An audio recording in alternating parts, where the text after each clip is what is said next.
ಏನಾದ್ರು ಬೇಕು ಅಂದರೆ ನಮಗೆ ಬೆಣ್ಣೆ ಹಚ್ತಾನೆ, ಟೋಸ್ಟ್ ಬೇಕು ಅಂದರೆ ಬ್ರೆಡ್ಡಿಗೆ ಬೆಣ್ಣೆ ಹಚ್ತಾನೆ ಅಲ್ವಾ ಧ್ರುವಿ? ಬೇಡ ಇದೇನು ಇಷ್ಟು ಗಟ್ಟಿ ಒತ್ತಕ್ಕೆ ಆಯ್ತಾ?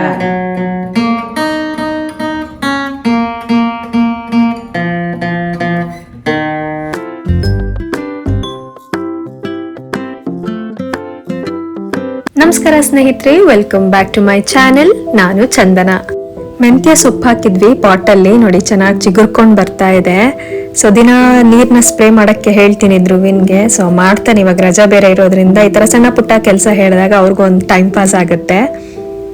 ಸಾಮಾನ್ಯವಾಗಿ ಗಮನಿಸೋದಾದ್ರೆ ಪ್ರತಿದಿನ ನಮ್ಮ ಸಮಯವನ್ನ ನಮ್ಮ ಮಕ್ಕಳ ಜೊತೆ ನಾವು ಹೇಗೆ ಕಳಿತಿರ್ತೀವಿ ಅಂದ್ರೆ, ಅವ್ರ ಜೊತೆ ಕೂತು ಪಾಠ ಹೇಳ್ಕೊಡ್ತಿರ್ತೀವಿ, ಹೋಮ್ವರ್ಕ್ ಮಾಡಿಸ್ತಾ ಇರ್ತೀವಿ, ಅಥವಾ ತಪ್ಪು ಮಾಡಿದಾಗ ಬುದ್ಧಿ ಹೇಳ್ತಾ ಇರ್ತೀವಿ, ಊಟ ತಿಂಡಿ ಮಾಡಿಸ್ತಾ ಇರ್ತೀವಿ, ಅವ್ರನ್ನ ರೆಡಿ ಮಾಡಿ ಸ್ಕೂಲ್ಗೂ ಕೂಡ ಕಳಿಸ್ತಾ ಇರ್ತೀವಿ. ಇದು ನಮ್ಮ ಕೆಲಸಗಳ ಮಧ್ಯೆ ಇದು ಕೂಡ ಒಂದು ರೂಟೀನ್ ಆಗೋಗಿರುತ್ತೆ. ಮಕ್ಕಳು ತಮ್ಮ ಆಟ ಪಾಠದ ಜೊತೆ ಮುಖ್ಯವಾಗಿ ನಮ್ಮಿಂದ ಬಯಸೋದೇನಂದ್ರೆ ಟೈಮ್ ಮತ್ತೆ ಅಟೆನ್ಷನ್. ಹಲವಾರು ವಿಷಯಗಳನ್ನ ಶಾಲೆಯಿಂದ ಕಲ್ತಿರೋದಾಗಿರ್ಬೋದು, ತನ್ನ ಸ್ನೇಹಿತರಿಂದ ಕಲ್ತಿರೋದಾಗಿರ್ಬೋದು, ಅಥವಾ ತಾನೇ ಪುಸ್ತಕ ಓದಿ ಕಲ್ತಿರೋಂಥದ್ದಾಗಿರ್ಬೋದು, ಮೊದಲು ಬಂದು ಹಂಚ್ಕೋಬೇಕು ಅಂತ ಅನ್ನೋದು ಆ ಮಗು ಪೇರೆಂಟ್ಸ್ ಜೊತೆನೆ. ಹೀಗೆ ಸಹನೆ ಮತ್ತೆ ಆಸಕ್ತಿಯಿಂದ ಮಕ್ಕಳ ಜೊತೆ ಕೂತು ಕಾಲ ಕಳೀತಾ ಮಕ್ಕಳು ಹೇಳೋದನ್ನ ನಾವು ಕೇಳಿಸ್ಕೊಳ್ಳೋದ್ರಿಂದ ಮಕ್ಕಳು ಹಾಗೆ ನಮ್ಮ ನಡುವೆ ಒಂದು ಒಳ್ಳೆ ಫ್ರೆಂಡ್ಶಿಪ್ ಬಾಂಡಿಂಗ್ ಅಥವಾ ಒಂದು ಸ್ನೇಹ ಬಾಂಧವ್ಯ ಬೆಳೆಯೋದಕ್ಕೂ ಕೂಡ ಸಹಾಯ ಆಗತ್ತೆ.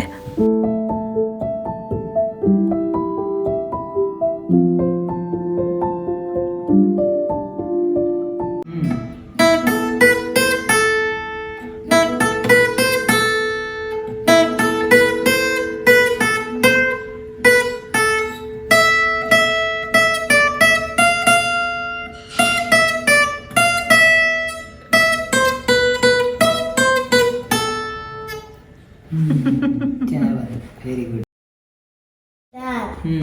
ಇದಕ್ಕೆ ಹೆಡ್ ಅಂತಾರೆ. Head, okay. ಇದಕ್ಕೆ ಸ್ಟಾಕ್ ಒನ್. ಸ್ಟಾಕ್ ಒನ್ ಯಾವುದಕ್ಕೆ? ಈ ಹೆಡ್ಗೆ. ಓಕೆ. ಟ್ಯೂನಿಂಗ್ ಪೆಗ್ಸ್ ಅಂತಾರೆ ಇದಕ್ಕೆ. ಓಕೆ, ಇದಿಷ್ಟು ಎಲ್ಲದಕ್ಕೂ ಟ್ಯೂನಿಂಗ್ ಪೆಗ್ಸ್. ಓಕೆ, ಇದು ಹೆಡ್, ಇದು ಹೆಡ್ ಸ್ಟಾಕಾ? ಹೆಡ್ ಸ್ಟಾಕ್ ಇದು ಟ್ಯೂನಿಂಗ್ ಪೆಗ್ಸ್. ಇದು ಫ್ರೆಟ್ ಬೋರ್ಡ್, ಸ್ಟ್ರಿಂಗ್ಸ್ ಇಲ್ಲ. ಫ್ರೆಟ್ ಬೋರ್ಡ್ ಇಷ್ಟು ಫ್ರೆಟ್ ಬೋರ್ಡ್. ಇಲ್ಲಿ ಲೈನ್ಸ್ ಇದೆಯಲ್ಲ, ಇಲ್ಲಿ ಉದ್ದಕ್ಕೆ, ಅದಕ್ಕೆ ಫ್ರೆಟ್ ಅಂತಾರೆ.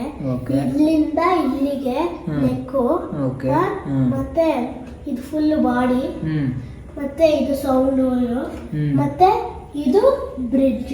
ಇದೆಲ್ಲ ಸರಿ ಹೇಳ. ಇವಾಗ ಇದು ಹೆಡ್ ಸ್ಟಾಕು, ಇದು ಫ್ರೆಟ್, ಆಮೇಲೆ ಇದು fret string, fret board, fret board, ಇದು ಫ್ರೆಟ್, ಆಮೇಲೆ ಇದು ನೆಕ್ಕು, ಆಮೇಲೆ ಇದು ಬ್ರಿಡ್ಜ್, ಇದು ಬ್ರಿಡ್ಜ್.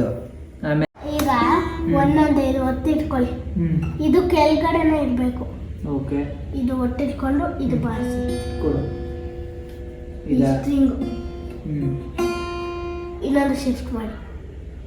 ಬೇಡ, ಒಂದೇ ಹ್ಯಾಂಡ್ ಶಿಫ್ಟ್ ಮಾಡಿ. ಒಂದೇ ಹ್ಯಾಂಡ್, ಈ ಒಂದೇ ಫಿಂಗರ್. ಅದಲ್ಲ, ಇದು ಇಲ್ಲಿಂದ ಇಲ್ಲಿಗೆ, ಆಮೇಲೆ ಇಲ್ಲಿಗೆ ಒಂದೊಂದ್ಸತಿ ಬಾರಿಸ್ಬೇಕು. ಓಕೆ, ಫಸ್ಟ್ ಇದು ಸಾಫ್ಟ್ ಆಗಿ ಬಾರಿಸಿ, ಒತ್ತಿರಿ. ಸೌಂಡ್ ಬರಬಾರ್ದು. ಹೀಗೆ ಮಾಡಿ, ಹೀಗೆ ಮಾಡಿ, ಈ ಥರ ಬರಬೇಕು. ಹೊಸದೊಂದು ಕುಕ್ವೇರ್ ಸೆಟ್ ನನ್ನ ಕಿಚನ್ಗೆ ಅಡಿಷನ್ ಮಾಡಿದ್ದೀನಿ ಸ್ನೇಹಿತರೆ. ಸೊ ಅದನ್ನ ತೆಗೆದು ನೋಡ್ತಾ ಇದ್ದೆ, ಸೊ ಹಾಗೆ ವಿಡಿಯೋ ಕೂಡ ಮಾಡಿದೆ. ಇದು ನಾನು ಮೆಟ್ರೋದಲ್ಲಿ ತಗೊಂಡಿದ್ದು, ಬರ್ಗ್ನರ್ ಅಂತ ಕಂಪ್ನಿದು. ಟ್ರೈಪ್ಲೇ ಸ್ಟೈನ್ಲೆಸ್ ಸ್ಟೀಲ್ ಮೆಟೀರಿಯಲ್ ಇದು. ಸೊ ಇದರಲ್ಲಿ ಒಂದು ಕಡಾಯಿ ಮತ್ತೆ ಒಂದು ಸಾಸ್ ಪ್ಯಾನ್, ಒಂದು ಫ್ರೈಯಿಂಗ್ ಪ್ಯಾನ್ ಕೊಟ್ಟಿದ್ದಾರೆ. ಇದು ಕಾಂಬೋ ಸೆಟ್.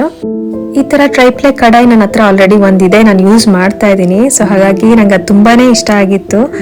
ಫ್ರೈ ಮಾಡೋದಕ್ಕೆ, ಪಲ್ಯ ಮಾಡೋದಕ್ಕೆಲ್ಲ ಹೀಟ್ ಅಷ್ಟು ಈವನ್ ಆಗಿ ಸ್ಪ್ರೆಡ್ ಆಗುತ್ತೆ ಇದರಲ್ಲಿ. ಸೊ ಹಾಗಾಗಿ ಈ ಥರದ್ದು ಇನ್ನೊಂದು ತಗೊಳ್ಳೋಣ ಅಂತ ನೋಡ್ತಿದ್ದೆ. ಇದೊಂದು ಕಾಂಬೋ ಸೆಟ್ ಚೆನ್ನಾಗಿದೆ ಅಂತ ಅನ್ನಿಸ್ತು. ಸೊ ಹಾಗಾಗಿ ತಗೊಂಡೆ. ಕ್ವಾಲಿಟಿ ಕೂಡ ಚೆನ್ನಾಗಿದೆ.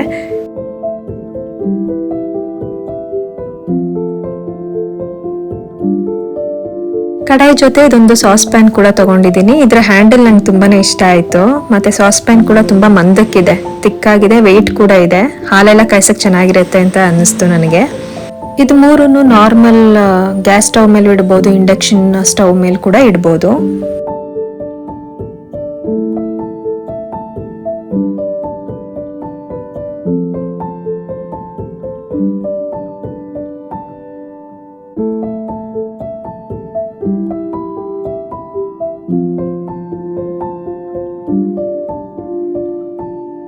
ಸಂಜೆ ಆಗಿತ್ತು, ಸೊ ಏನಾದ್ರು ಸ್ನ್ಯಾಕ್ಸ್ ಮಾಡೋಣ ಅಂತ ಹೇಳಿ ಮನೇಲೆ ಬ್ರೆಡ್ ಇತ್ತು, ಸೊ ಬ್ರೆಡ್ ಟೋಸ್ಟ್ ಮಾಡೋಣ ಅಂತ ಹೇಳಿ ಮಾಡ್ತಾ ಇದ್ದೀನಿ. ಇದಕ್ಕೆ ಮೊದಲು ಒಂದು ಬಾಣಲಿ ಇಟ್ಕೊಂಡು ಅದಕ್ಕೆ ಸ್ವಲ್ಪ ಎಣ್ಣೆ ಮತ್ತೆ ಈರುಳ್ಳಿ ಹಾಕಿ ಈರುಳ್ಳಿ ಟ್ರಾನ್ಸ್ಪರೆಂಟ್ ಆಗೋವರೆಗೆ ಫ್ರೈ ಮಾಡ್ಕೊತೀನಿ.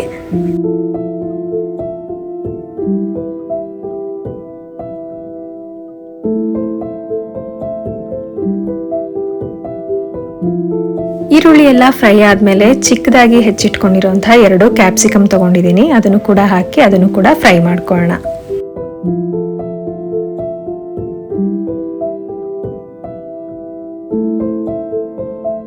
ಸ್ವಲ್ಪ ಉಪ್ಪು ಕೂಡ ಸೇರಿಸ್ತಾ ಇದ್ದೀನಿ, ಯಾಕೆಂದ್ರೆ ಬೇಗ ಫ್ರೈ ಆಗುತ್ತೆ ಅಂತ. ಕ್ಯಾಪ್ಸಿಕಮ್ ಎಲ್ಲ ಚೆನ್ನಾಗಿ ಫ್ರೈ ಆದ್ಮೇಲೆ ಚಿಕ್ಕದಾಗಿ ಕಟ್ ಮಾಡ್ಕೊಂಡಿರುವಂತಹ ಟೊಮ್ಯಾಟೊ ಕೂಡ ಸೇರಿಸ್ತಾ ಇದ್ದೀನಿ. 1 ಟೊಮ್ಯಾಟೊ ತಗೊಂಡಿದ್ದೀನಿ.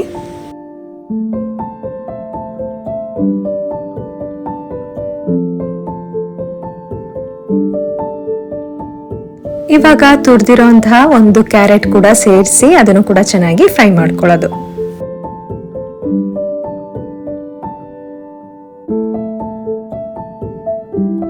ತರಕಾರಿ ಎಲ್ಲ ಚೆನ್ನಾಗಿ ಫ್ರೈ ಆದ್ಮೇಲೆ ಇದಕ್ಕೆ ಸ್ವಲ್ಪ ಅರಿಶಿನ ಹಾಕ್ತಾ ಇದ್ದೀನಿ, ಜೊತೆಗೆ ಅರ್ಧ ಚಮಚ ಸಾಂಬಾರ್ ಪುಡಿ ಹಾಕ್ತಾ ಇದ್ದೀನಿ, ನಂತರ 1/4 ಚಮಚ ಗರಂ ಮಸಾಲ ಪೌಡರ್ ಇದೆಲ್ಲಾನು ಹಾಕಿ ಚೆನ್ನಾಗಿ ಮಿಕ್ಸ್ ಮಾಡ್ಕೊತೀನಿ. ತುಂಬಾ ಮಸಾಲೆ ಪದಾರ್ಥಗಳೆಲ್ಲ ಏನು ಯೂಸ್ ಮಾಡ್ತಾ ಇಲ್ಲ, ನಾನು ಸಿಂಪಲ್ ಆಗಿ ಮಾಡ್ತಾ ಇದ್ದೀನಿ.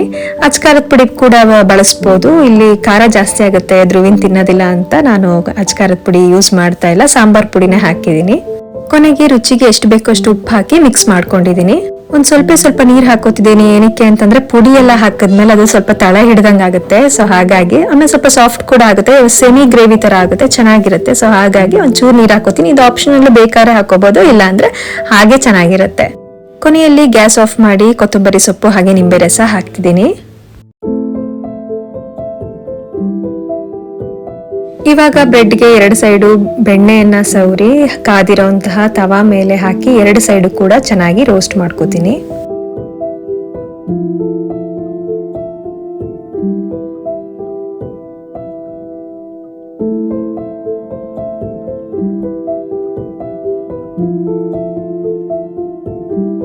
ಬ್ರೆಡ್ ರೋಸ್ಟ್ ಮಾಡಿದ್ಮೇಲೆ ಈ ರೀತಿ ಒಂದು ಪ್ಲೇಟ್ಗೆ 1 ಸ್ಲೈಸ್ ಆಫ್ ಬ್ರೆಡ್ನ ಇಟ್ಕೊಂಡು ನಾವೇನು ಪಲ್ಯ ಮಾಡಿ ಇಟ್ಕೊಂಡಿದ್ವಿ ಅದನ್ನು ಕೂಡ ಅದ್ರ ಮೇಲೆ ಸ್ಪ್ರೆಡ್ ಮಾಡಿ ಇನ್ನೊಂದು ಸ್ಲೈಸ್ ಬ್ರೆಡ್ನ ಅದ್ರ ಮೇಲೆ ಇಟ್ಟು ಕಟ್ ಮಾಡಿದ್ರೆ ರೆಡಿ ಆಯಿತು ಕ್ಯಾಪ್ಸಿಕಮ್ ಬ್ರೆಡ್ ಟೋಸ್ಟ್. ಇದಕ್ಕೆ ಪನ್ನೀರ್ನ ಸಹ ಆ್ಯಡ್ ಮಾಡ್ಕೋಬಹುದು, ಚೆನ್ನಾಗಿರುತ್ತೆ ಮಕ್ಕಳಿಗೆ ಟೇಸ್ಟ್ ತಿನ್ನೋದಿಕ್ಕೆ. ಇದಾಗಿತ್ತು ಇವತ್ತಿನ ವಿಡಿಯೋ. ಸ್ನೇಹಿತರೆ, ಇಷ್ಟ ಆಗಿದ್ರೆ ಖಂಡಿತ ಲೈಕ್ ಮಾಡಿ, ನಮ್ಮ ಚಾನೆಲ್ನ ಸಬ್ಸ್ಕ್ರೈಬ್ ಮಾಡ್ಕೊಳ್ಳಿ, ಪ್ರೋತ್ಸಾಹ ನೀಡಿ. ಮತ್ತೆ ಸಿಗೋಣ ಮುಂದಿನ ವಿಡಿಯೋದಲ್ಲಿ. ಅಲ್ಲಿವರೆಗೂ ನಮಸ್ಕಾರ.